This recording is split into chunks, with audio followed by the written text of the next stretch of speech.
اور اب آپ کو بتائیں گے کہ فیفا ورلڈ کپ کے دوران ارجنٹینا میں فٹ بال شائقین اور ٹیم کے کھلاڑی اپنی فتح کے لیے مختلف عقائد اور ٹوٹکوں کا سہارا لیتے ہیں۔ پرانی شرٹس پہننے سے لے کر مخصوص اسٹیکر جمع کرنے اور پوجا پاٹ تک کے توہم پرستانہ طریقے عام ہو چکے ہیں۔ تفصیلات جانیں گے اس رپورٹ میں۔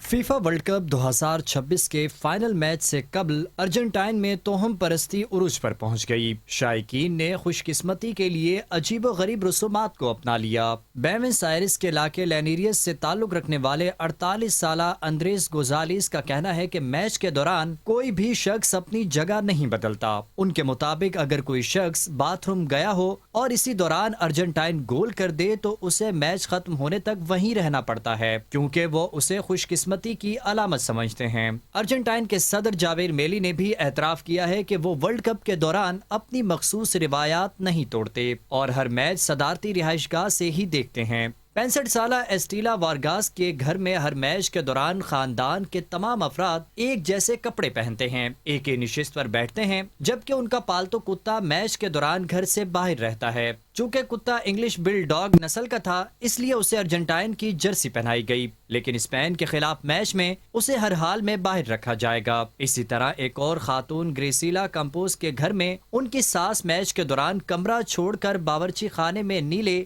اور سفید رنگ کا مفلر بنتی رہتی ہیں، کیونکہ خاندان اسے خوش قسمتی کی علامت سمجھتا ہے۔ ماہر سماجیات ڈیاگو مورزی کے مطابق ارجنٹائن میں لوگ خود کو صرف تماشائی نہیں بلکہ ٹیم کی کامیابی کا حصہ سمجھتے ہیں۔ ان کے بقول یہی وجہ ہے کہ مختلف رسومات کے ذریعے شائقین یہ محسوس کرتے ہیں کہ وہ اپنی ٹیم کے لیے خوش قسمتی لا رہے ہیں اور بدقسمتی کو دور کر رہے ہیں۔ ارجنٹائن کے legendary fit bowler Diego Maradona آج بھی مداحوں کے دلوں میں زندہ ہیں۔ بیونس آئرس میں ان کے سابقہ گھر کو عقیدت کی علامت کے طور پر سجا دیا گیا ہے، جہاں شائقین ان سے منسوب یادگار پر حاضری دیتے ہیں۔